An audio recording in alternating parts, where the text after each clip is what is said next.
अस्सलाम वालेकुम नाज़रीन, प्रोग्राम मंज़र पस मंज़र में आऊं आहियां तव्हांजो मेज़बान फ़हीम बबर। नाज़रीन, अॼोको प्रोग्राम में ॻाल्हि ॿोल कंदासीं औरतुनि ते थींदड़ तशद्दुद ऐं औरतुनि जे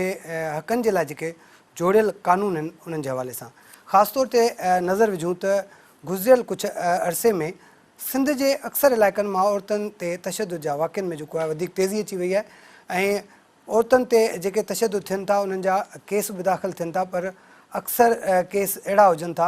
जिन जी पोइवारी न थियण करे उन्हनि जो को रिज़ल्ट नथो निकिरे, जॾहिं त केतिरियूं असांजूं औरतूं अहिड़ियूं बि हुजनि थियूं जिन ते घरेलू तशद्दुद थियनि था, डोमेस्टिक वायलेंस थिए थो, पर उन्हनि जा केस रजिस्टर नथा थियनि। ताज़ो ई सिंध जे ॿिए नंबर वॾे शहर हैदराबाद में कुरतुल लेन बलोच वारो जेको वाक़ियो साम्हूं आयो आहे, मुड़ुसु मुसलसल उनखे तशद्दुद जो निशानो बणाईंदो रहंदो हो। 4 ॿारनि जी माउ खे राति जो सॼी राति तशद्दुद कयो वियो ऐं अहिड़ो को धकु लॻी वियो जंहिंजे करे हू पंहिंजी हयाती विञाए वेठी। हिन वक़्तु सॼी सिविल सोसाइटी सरापा एहतिजाज आहे, माण्हू तमामु घणो परेशान बि आहिनि। ॾुख बि आहे त 4 ॿारनि जी माउ खे जेको आहे हिकु वहशी सिफ़त इंसान बेदर्दी सां क़तलु करे छॾियो। हीअ मामला छो था थियनि ऐं असांजे समाज में हिननि जो कारण छा हुजे थो, इन्हनि जो हल कहिड़ो थी सघे थो। ख़ासि तौर ते समाजी जेके रवैया आहिनि उन्हनि जो केॾो वॾो किरदारु आहे त जेका हिकु औरत आहे घर में तशद्दुद थिए थी, उनखे मारियो वञे थो,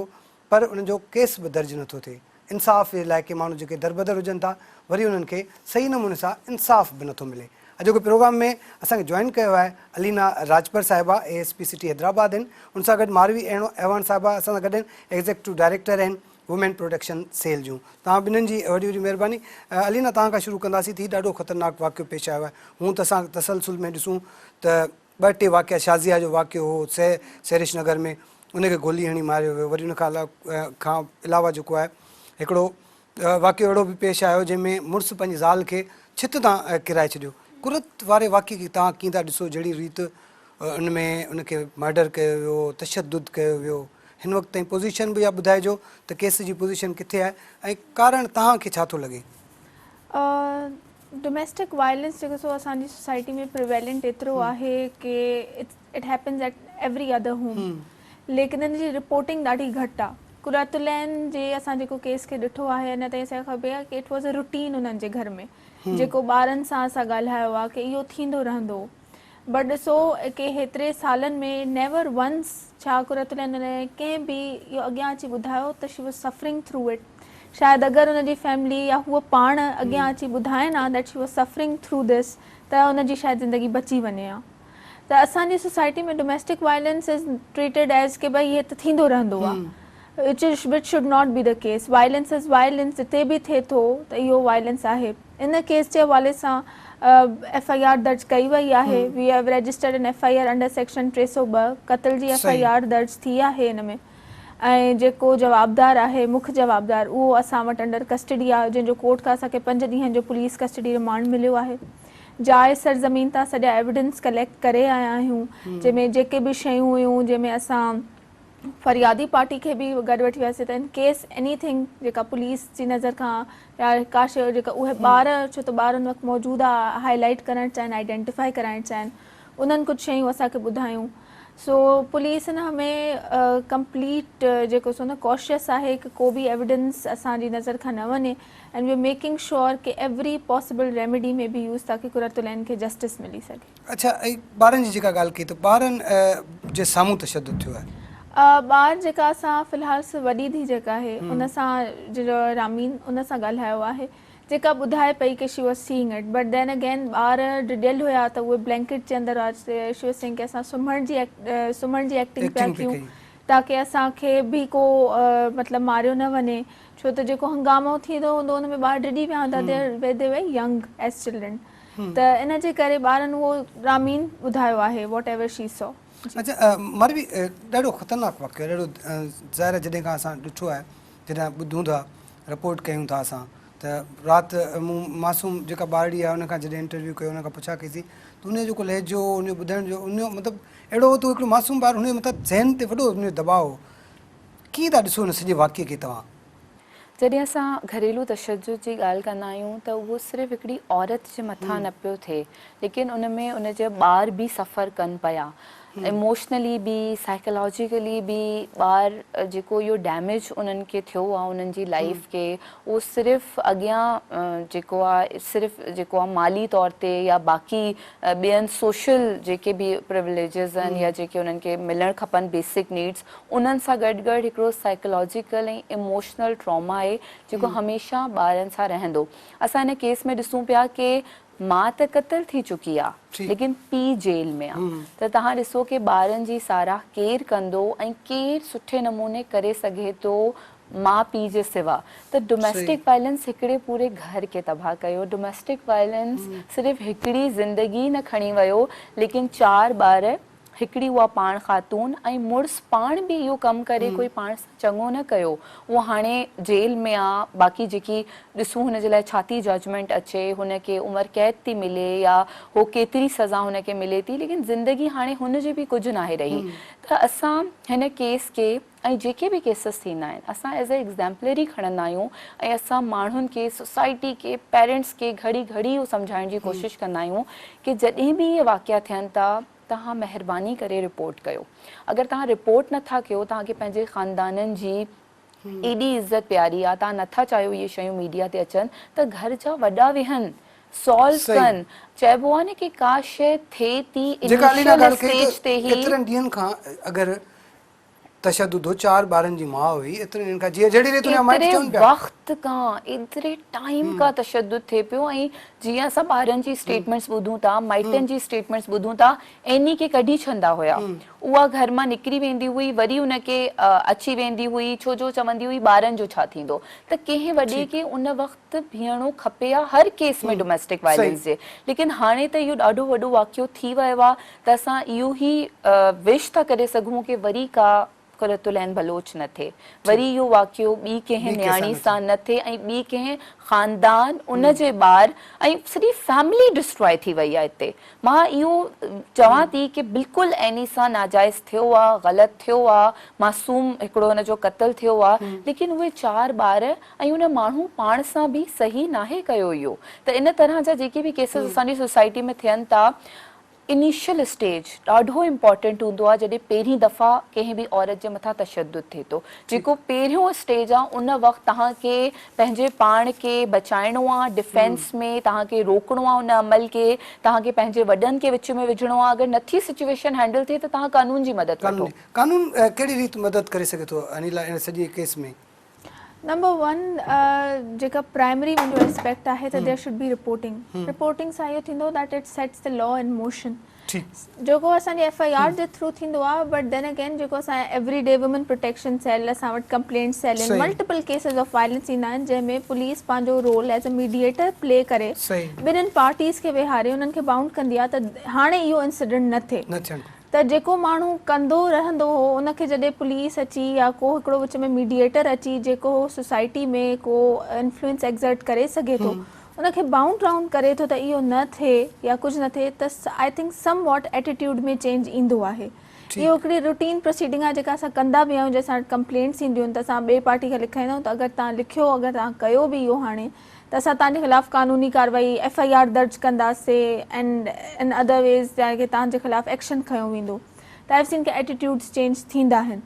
पर कानून इन तरह सां थो हेल्प करे सघे। अगरि फैमिली फॉर्वर्ड अचे थी, काफ़ी छोकिरियूं हूंदियूं आहिनि जेके चवंदियूं आहिनि त बसि असांखे डायरेक्ट FIR कराइणी आहे, त जेको बि उन्हनि खे तशद्दुद थियो आहे, जेको बि हर्ट उन्हनि खे पहुतो आहे, उनजी FIR थी सघे। They would come forward, but उहा FIR इन हर्ट थींदी। Violence is violence. जेको मुंहिंजो बि हिते स्टांस आहे न कि we should not be seeing कि डोमेस्टिक वायलेंस आहे त इट्स एक्सेप्टेबल। अगरि कंहिं बि माई सां कंहिं बि कैपेसिटी में कोई बि तशद्दुद करे थो त that should be treated only as violence. उनजे ख़िलाफ़ु we have a complete law ऐं उन ते असां बिल्कुलु FIR दर्ज करे कानून प्रोटेक्ट करे थो सघे। पर इन में जॾहिं लॉ इन मोशन थो थिए त पोइ छा शयूं थींदियूं जेके असांजी सोसाइटी जूं आहिनि? छा असां वटि एतिरा शेल्टर होम्स आहिनि? छा असां वटि फाइनेंशियल मीन्स आहिनि कि उहा माई जॾहिं FIR दर्ज कराईंदी त ॿारनि खे किथां? छा असां वटि एतिरा वेज़ आहिनि कि ॿार उहे कहिड़े स्कूल में पढ़ंदा अगरि सुठे स्कूल में था पढ़नि त? ऐं ॿियो त वरी असां वटि जेके इदारा आहिनि उन्हनि जी हालत बि ॾाढी ख़राबु आहे। उन्हनि ते बि तमामु घणो अक्सर जेको आहे दारुल उलूमान हुजे, सेफ हाउसिस हुजनि या ॿारनि जी प्रोटेक्शन जे लाइ जेके इदारा जुड़ियल आहिनि उन्हनि जो बि हालत ख़राबु। ब्रेक वठी ब्रेक खां पोइ कंटिन्यू कयूं था। नाज़रीन, ॻाल्हि ॿोल जो सिलसिलो जारी आहे, वठूं था शॉर्ट कमर्शियल ब्रेक।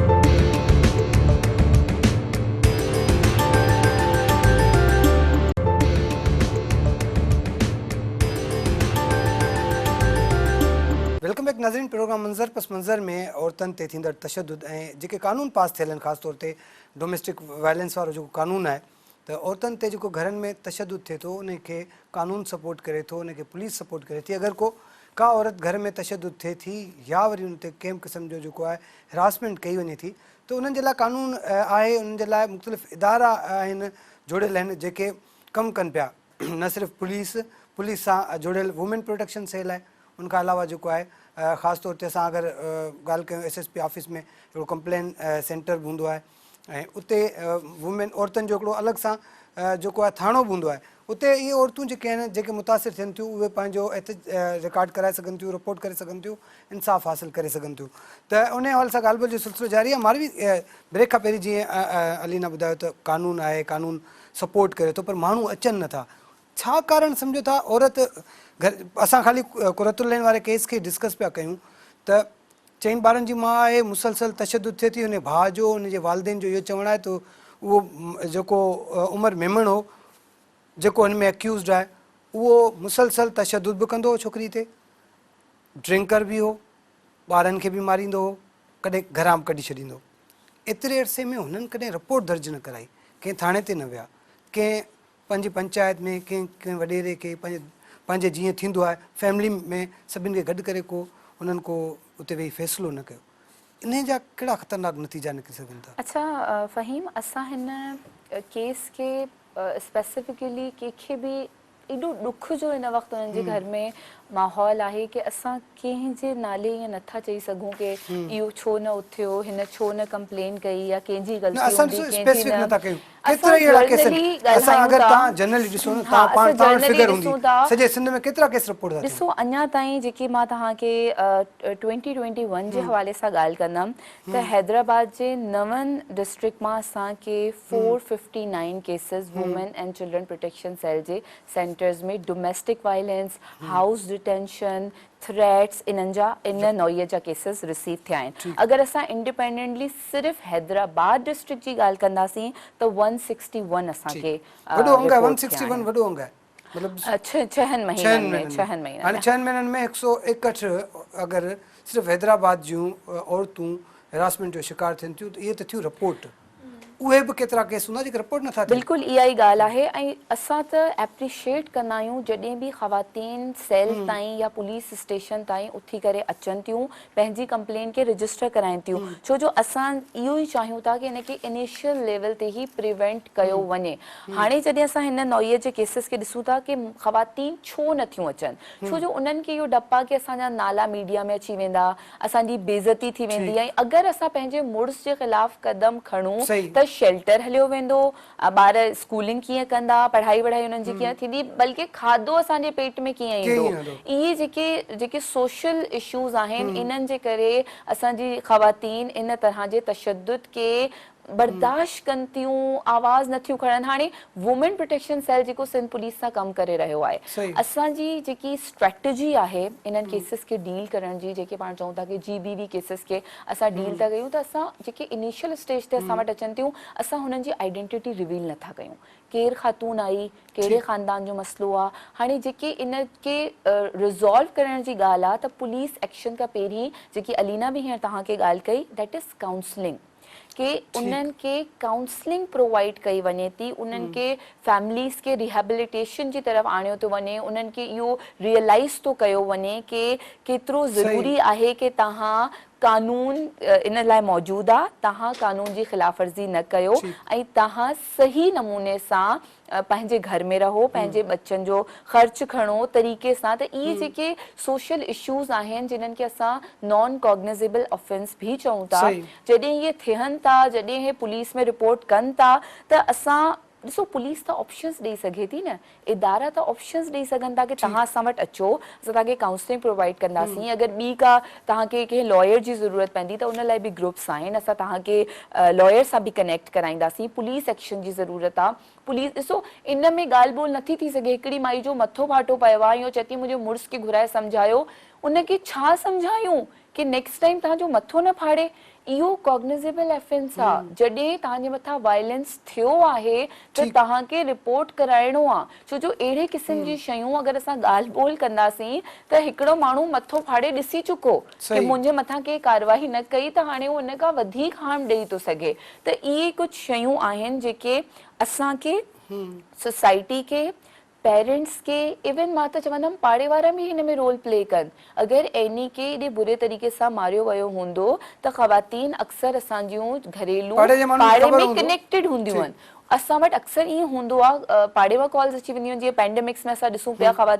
मायुनि वटि फ़ोन न हुयव ऐं हर वक़्तु अब्यूसर हुननि सां गॾु हूंदो हो, छो जो लॉकडाउन जे करे ॿाहिरि न निकिरी सघंदो, ट्रांसपोर्ट न हूंदी असां वटि अची सघनि, त पाड़े वारनि हिन में सुठो रोल प्ले कयो। कॉल करे ॿुधाए छॾियो या छत ते माई कपिड़ा विझण वई, पाड़े वारी सां ॻाल्हि कयईं, उन ॿुधाए छॾी। हाणे इते सॼी सोसाइटी खे पंहिंजो रोल प्ले करण जी ज़रूरत आहे। इते सभिनी खां पहिरियों रोल मां प्ले करे पंहिंजे पुट खे इहो ॿुधाए करे कि जॾहिं कंहिंजी न्याणी असां घरनि में आणियूं था त असांखे तरीक़े सां हुनखे रखिणो आहे। पुट खे ॿुधाए कि औरत खे जी इज़त कीअं करणी आहे, छा तकलीफ़ूं, छा मुश्किलूं आहिनि, डोमेस्टिक वायलेंस केतिरो ग़लति अमल आहे। असां वटि इहा प्रैक्टिस आहे, अगरि त पीउ माउ जे मथां करे थो त ॿार ॾिसी वरी अॻियां उनखे रिपीट था कनि, या अगरि हलो पीउ न त कोई चाचो, कोई माइट,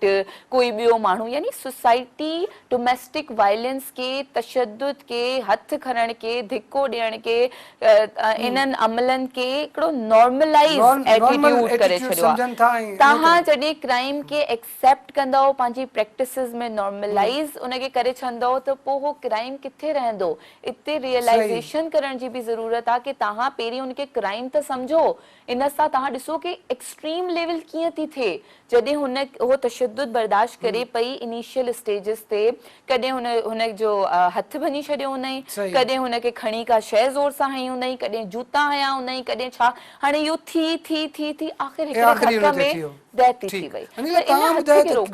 जेका मारवी ॻाल्हि पई करे, सोसाइटी जो तमामु घणो अहम किरदारु थिए थो। जीअं माउ पीउ जो ज़ाहिर आहे, अगरि न्याणी पाइणाए ॾिनी आहे त उहा ॻाल्हि ख़बर पवंदी, ज़ाहिर आहे पाड़े में ख़बर पवंदी, माइटनि खे बि ख़बर पवंदी आहे। त उन में तव्हां छा था सम्झो त उन पेरेंट्स जो कहिड़ो किरदारु थो थिए, ऐं उन सां गॾो गॾु इहो बि ॿुधाइजो त असां वटि पुलिस डिपार्टमेंट में कहिड़ी रीति जो का माण्हू रिपोर्ट करे सघे थो। पेरेंट्स ऐं सोसाइटी जो ॾाढो इम्पोर्टेंट रोल आहे, बिकॉज़ अगरि जेका विक्टिम आहे उहा पाण नथी पहुची सघे त पेरेंट्स जे थ्रू असांखे रिपोर्ट थी सघे का शइ। जेको मां ॿुधायां थी त का बि हेल्प अगरि पुलिस जी तरफ़ां खपे थी, उन में प्राइमरी शइ आहे त असांखे ऑफेंस जी ख़बर पए, असांखे उनजी ख़बर पए। ठीकु आहे, बिकॉज़ उन खां पोइ पाण मुरादो पोइ पुलिस एक्शन वठे थी। पाण मुरादो जीअं असांखे ख़बर थी पए, असां कॾहिं कॾहिं मूं वटि मैसेजिस ईंदा आहिनि त मैडम असां हिते रहूं था, असां वायलेंस में आहियूं ऐं असांखे माण्हू मारे थो, असां निकिरी नथा सघूं, त असां पाण वञी उते हेल्प कंदा आहियूं, रेस्क्यू कंदा आहियूं माण्हुनि खे। वुमेन प्रोटेक्शन सेल जा बि असां सां माण्हू गॾु हूंदा आहिनि, त इट्स अ नॉर्म। लेकिन लाइ सभ खां इम्पोर्टेंट शइ आहे कि उहा शइ रिपोर्ट थिए। Until unless it's not reported त पुलिस एक्शन नथी वठी सघे, बिकॉज़ असांखे ख़बर ई न आहे। अदर देन दैट सोसाइटी जो इम्पोर्टेंट रोल आहे कि as a society we should not accept this, जेको डोमेस्टिक वायलेंस आहे न, कि मुड़ुसु मार, जीअं हाणे कल्ह मूं वटि केस हो कि हस्बैंड मारे पियो, छोकिरे ई हस्बैंड ई कॉल कई त तव्हां पंहिंजी धीउ खे सम्झायो, मां हिनखे मारींदमि, त हुनजी माउ चयो 2 चमाटूं हणे वेहारे छॾि, का ॻाल्हि कोन्हे। अगरि मां ई इहो चवंदी त पोइ त जॾहिं मुंहिंजे साम्हूं त चए पियो हिन ई मूंखे चयो हण, त पोइ असां हुन ते एक्शन वरितो। असां चयो ईअं बि चवंदा आहिनि न माण्हू, लाड में बि चई छॾींदा आहिनि बाबा 2 चमाटूं हणी छॾी भला तुंहिंजी ज़ाल आहे।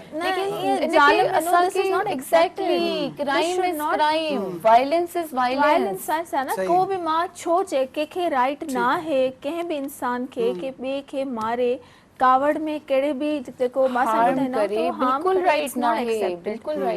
ॻाल्हि पुलिस ते असां कीअं था करे सघूं, फर्स्ट ऑफ फॉरमोस्ट असां वटि अचनि, एंड देन वायलेंस थियो आहे, बिल्कुलु थियो आहे, त we will register case against it, against the person. असां वटि फरियादी अचे ॿुधाए त असां हुनजो केस रजिस्टर कंदासीं, मेडिकल सर्टिफिकेट उन्हनि खे ॾियाराईंदासीं, मेडिकल असां वटि रिपोर्ट ईंदी कि हिन तरह जा धक आहिनि, जंहिंजा अलॻि PPC में 337 अबव असां वटि काफ़ी सेक्शन्स आहिनि कि छा सिर्फ़ु ब्रूज़ आयो, हॾी भॻी,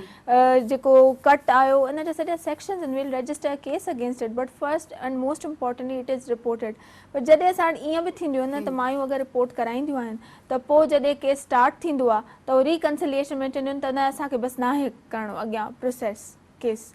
पोइ वरी उहो साइकिल आहे न वरी वापसि वेंदियूं बिकॉज दे विल थिंक के ॿार केरु पालींदो असां केरु पालींदासीं त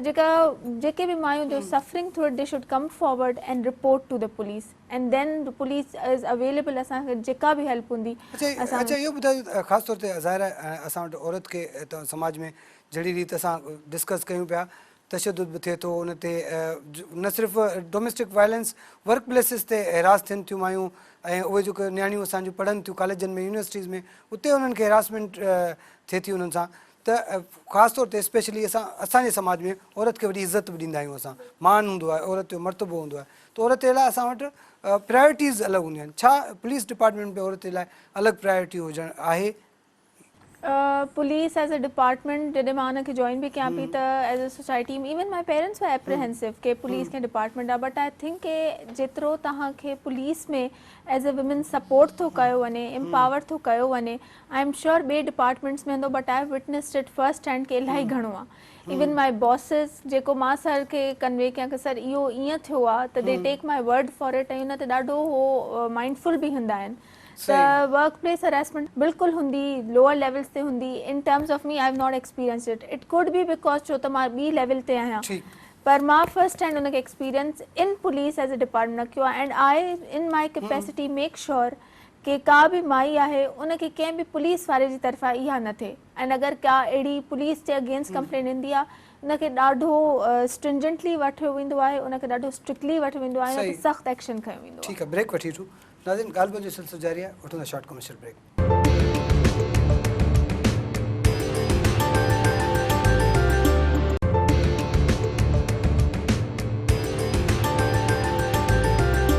वेलकम बैक नाज़रीन प्रोग्राम मंज़र पस मंज़र में औरतुनि ते थींदड़ तशदुद ऐं जेके कानून पास थियल आहिनि ख़ासि तौर ते डोमेस्टिक वायलेंस वारो जेको कानून आहे त औरतुनि ते जेको घरनि में तशदुद थिए थो उनखे कानून सपोर्ट करे थो उनखे पुलिस सपोर्ट करे थी अगरि का औरत घर में तशदुद थिए थी या वरी उन ते कंहिं क़िस्म जो जेको आहे हिरासमेंट कई वञे थी त उन्हनि जे लाइ कानून आहे उन्हनि जे लाइ मुख़्तलिफ़ इदारा आहिनि जुड़ियल आहिनि जेके कमु कनि पिया न सिर्फ़ु पुलिस सां जुड़ियल वुमेन प्रोटेक्शन सेल आहे उनखां अलावा जेको आहे ख़ासि तौर ते असां अगरि ॻाल्हि कयूं SSP ऑफिस में हिकिड़ो कंप्लेन सेंटर बि हूंदो आहे ऐं उते वुमेन औरतुनि जो हिकिड़ो अलॻि सां जेको आहे थाणो बि हूंदो आहे उते इहे औरतूं जेके आहिनि जेके मुतासिर थियनि थियूं उहे पंहिंजो रिकॉर्ड कराए सघनि थियूं रिपोर्ट करे सघनि थियूं इंसाफ़ हासिलु करे सघनि थियूं त उन हवाले सां ॻाल्हि ॿोल जो सिलसिलो जारी आहे मां बि ब्रेक खां पहिरीं जीअं अलीना ॿुधायो त कानून आहे कानून सपोर्ट करे थो पर माण्हू अचनि नथा छा कारण सम्झो था औरत घर असां ख़ाली कुरतुल लैन वारे केस खे डिस्कस पिया कयूं त 4 ॿारनि जी माउ आहे मुसलसल तशदुद थिए थी उन भाउ जो उनजे वालदेन जो इहो चवणु आहे त उहो जेको उमर मेमण हो जेको हिन में एक्यूज़ड आहे उहो मुसलसल तशदुद बि कंदो हो छोकिरी ते ड्रिंकर बि हो ॿारनि खे बि मारींदो हो कॾहिं घरां बि कढी छॾींदो एतिरे अरसे में हुननि कॾहिं रिपोर्ट दर्ज न कराई कंहिं थाणे ते न विया कंहिं पंहिंजी पंचायत में कंहिं वॾेरे खे पंहिंजे जीअं थींदो आहे फैमिली में सभिनि खे गॾु करे को उन्हनि को उते वेही फ़ैसिलो न कयो इन जा कहिड़ा ख़तरनाक नतीजा निकिरी सघनि था अच्छा फ़हीम असां हिन केस के स्पेसिफिकली कंहिंखे बि एॾो ॾुख जो हिन वक़्तु हुननि जे घर में माहौल आहे कि असां कंहिंजे नाले ईअं नथा चई सघूं कि इहो छो न उथियो हिन छो न कंप्लेन कई या कंहिंजी ग़लती हूंदी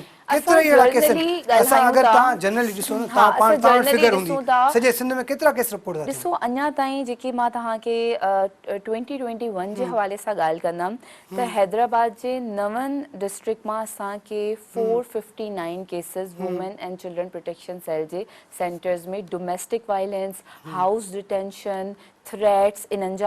नौईअ जा केसिस रिसीव थिया आहिनि अगरि असां इंडिपेंडेंटली सिर्फ़ु हैदराबाद डिस्ट्रिक्ट जी ॻाल्हि कंदासीं त 161 असांखे छहनि महीननि में 161 अगरि सिर्फ़ु हैदराबाद जूं औरतूं हिरासमेंट जो शिकार थियनि थियूं त इहे त थियूं रिपोर्ट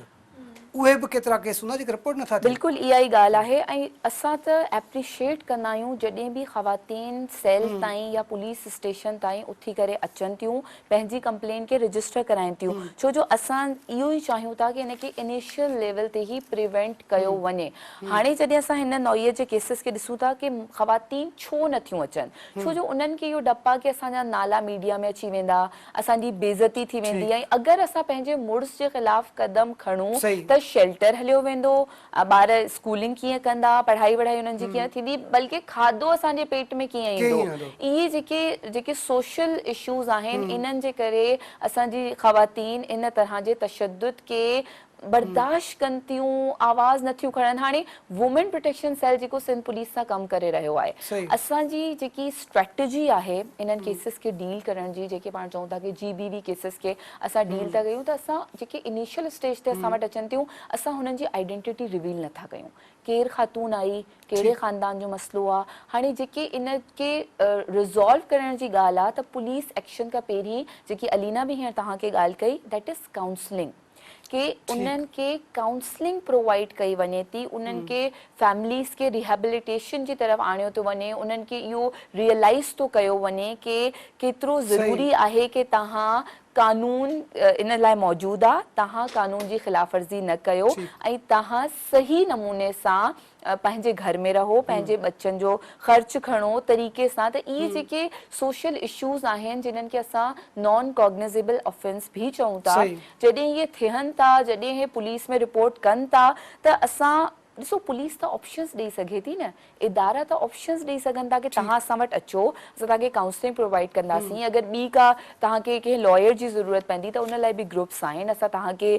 लॉयर सां बि कनेक्ट कराईंदासीं, पुलिस एक्शन जी ज़रूरत आहे। पुलिस ॾिसो इन में ॻाल्हि ॿोल नथी थी सघे, हिकिड़ी माई जो मथो फाटो पियो आहे, इहो चए थी मुंहिंजे मुड़ुस खे घुराए सम्झायो, उनखे छा सम्झायूं कि नेक्स्ट टाइम तव्हांजो मथो न फाड़े। इहो कॉग्निजेबल ऑफेंस आहे, जॾहिं तव्हांजे मथां वायलेंस थियो आहे त तव्हांखे रिपोर्ट कराइणो आहे, छो जो अहिड़े क़िस्म जी शयूं अगरि असां ॻाल्हि ॿोल कंदासीं त हिकिड़ो माण्हू मथो फाड़े ॾिसी चुको कि मुंहिंजे मथां कंहिं कारवाई न कई, त हाणे उहो उन खां वधीक हार्म ॾेई थो सघे। त इहे कुझु शयूं आहिनि जेके असांखे,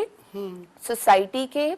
पेरेंट्स के, इवन मां त चवंदमि पाड़े वारा बि हिन में रोल प्ले कनि। अगरि एनी खे एॾे बुरे तरीक़े सां मारियो वियो हूंदो त ख़वातीन अक्सर असांजूं घरेलू पाड़े में कनेक्टेड हूंदियूं आहिनि। असां वटि अक्सर ईअं हूंदो आहे, पाड़े मां कॉल्स अची वेंदियूं आहिनि, जीअं पेंडेमिक्स में असां ॾिसूं पिया मायुनि वटि फ़ोन न हुयव ऐं हर वक़्तु अब्यूसर हुननि सां गॾु हूंदो हो, छो जो लॉकडाउन जे करे ॿाहिरि न निकिरी सघंदो, ट्रांसपोर्ट न हूंदी असां वटि अची सघनि, त पाड़े वारनि हिन में सुठो रोल प्ले कयो, कॉल करे ॿुधाए छॾियो, या छत ते माई कपिड़ा विझण वई, पाड़े वारी सां ॻाल्हि कयईं, उन ॿुधाए छॾी। हाणे इते सॼी सोसाइटी खे पंहिंजो रोल प्ले करण जी ज़रूरत आहे, ऐं इते सभिनी खां पहिरियों रोल माउ प्ले करे पंहिंजे पुट खे इहो ॿुधाए करे कि जॾहिं कंहिंजी न्याणी असां घरनि में आणियूं था त असांखे तरीक़े सां हुनखे रखिणो आहे, पुट खे ॿुधाए कि औरत खे जी इज़त कीअं करणी आहे, छा तकलीफ़ूं, छा मुश्किलूं आहिनि, डोमेस्टिक वायलेंस केतिरो ग़लति अमल आहे। असां वटि इहा प्रैक्टिस आहे, अगरि त पीउ माउ जे मथां करे थो त ॿार ॾिसी वरी अॻियां उनखे रिपीट था कनि, या अगरि हलो पीउ न त कोई चाचो, कोई माइट, कोई ॿियो माण्हू, यानी सोसाइटी डोमेस्टिक वायलेंस के, तशद्दुद के, हथ खणण के, धिको ॾियण के, इन्हनि अमलनि के हिकिड़ो नॉर्मलाइज़ एटीट्यूड करे छॾियो आहे। तव्हां जॾहिं क्राइम खे एक्सेप्ट कंदव, पंहिंजी प्रैक्टिसिस में नॉर्मलाइज़ उनखे करे छॾंदव, त पोइ उहो क्राइम किथे रहंदो। इते रियलाइज़ेशन करण जी बि ज़रूरत आहे कि तव्हां पहिरीं उनखे क्राइम त सम्झो, इन सां तव्हां ॾिसो कि एक्सट्रीम लेवल कीअं थी थिए, जॾहिं उहो तशद्दुद बर्दाश्त करे पई इनिशियल स्टेजिस ते, कॾहिं हुन जो हथ भञी छॾियो हुनई, कॾहिं हुनखे खणी का शइ ज़ोर सां हई हुनई, कॾहिं जूता हया हुनई, कॾहिं छा, हाणे इहो थी थी थी थी आख़िर हिकिड़े धक में डेथ थी वई। जेका मारवी ॻाल्हि पई करे, सोसाइटी जो तमामु घणो अहम किरदारु थिए थो, जीअं माउ पीउ जो ज़ाहिर आहे, अगरि न्याणी पाइणाए ॾिनी आहे त उहा ॻाल्हि ख़बर पवंदी, ज़ाहिर आहे पाड़े में ख़बर पवंदी, माइटनि खे बि ख़बर पवंदी आहे, त उन में तव्हां छा था सम्झो त उन पेरेंट्स जो कहिड़ो किरदारु थो थिए, ऐं उन सां गॾोगॾु इहो ॿुधाइजो त असां वटि पुलिस डिपार्टमेंट में कहिड़ी रीति जो का माण्हू रिपोर्ट करे सघे थो। पेरेंट्स ऐं सोसाइटी जो ॾाढो इम्पोर्टेंट रोल आहे बिकॉज़ अगरि जेका विक्टिम आहे उहा पाण नथी पहुची सघे त पेरेंट्स जे थ्रू असांखे रिपोर्ट थी सघे का शइ जेको मां ॿुधायां थी त का बि हेल्प अगरि पुलिस जी तरफ़ां खपे थी उन में प्राइमरी शइ आहे त असांखे ऑफेंस जी ख़बर पए असांखे उनजी ख़बर पए ठीकु आहे बिकॉज़ उन खां पोइ पाण मुरादो पोइ पुलिस एक्शन वठे थी पाण मुरादो जीअं असांखे ख़बर थी पए असां कॾहिं कॾहिं मोट मैसेजिस ईंदा आहिनि त मैडम असां हिते रहूं था असां वाइलेंस में आहियूं ऐं असांखे माण्हू मारे थो असां निकिरी नथा सघूं त असां पाण वञी उते हेल्प कंदा आहियूं रेस्क्यू कंदा आहियूं माण्हुनि खे वुमेन प्रोटेक्शन सेल जा बि असां सां माण्हू गॾु हूंदा आहिनि त इट्स अ नॉर्म लेकिन लाइ सभ खां इम्पोर्टेंट शइ आहे की उहा शइ रिपोर्ट थिए until unless it's not reported त पुलिस एक्शन नथी वठी सघे बिकॉज़ असांखे ख़बर ई न आहे अदर देन दैट सोसाइटी जो इम्पोर्टेंट रोल आहे कि as a society we should not accept this जेको डोमेस्टिक वायलेंस आहे न कि मुड़ुस मार जीअं हाणे कल्ह मूं वटि केस हो कि हस्बैंड मारे पियो छोकिरे ई हस्बैंड ई कॉल कई त तव्हां पंहिंजी धीउ खे सम्झायो मां हुनखे मारींदमि त हुनजी माउ चयो 2 चमाटूं हणे वेहारे छॾ का ॻाल्हि कोन्हे अगरि मां ई इहो चवंदी त पोइ त जॾहिं मुंहिंजे साम्हूं त चए पियो हिन ई मूंखे चयो हण त पोइ असां हुन ते एक्शन वरितो असां चयो ईअं बि चवंदा आहिनि न माण्हू लाड में बि चई छॾींदा आहिनि बाबा 2 चमाटूं हणी छॾी तुंहिंजी ज़ाल आहे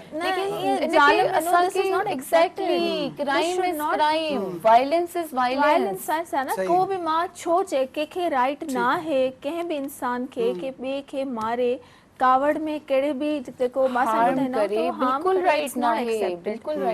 ॻाल्हि पुलिस ते असां कीअं था करे सघूं फर्स्ट ऑफ फॉरमोस्ट असां वटि अचनि एंड देन इफ वायलेंस थियो आहे बिल्कुलु थियो आहे त दे we will register case against it against the person असां वटि फरियादी अचे ॿुधाए देन असां हुनजो केस रजिस्टर कंदासीं मेडिकल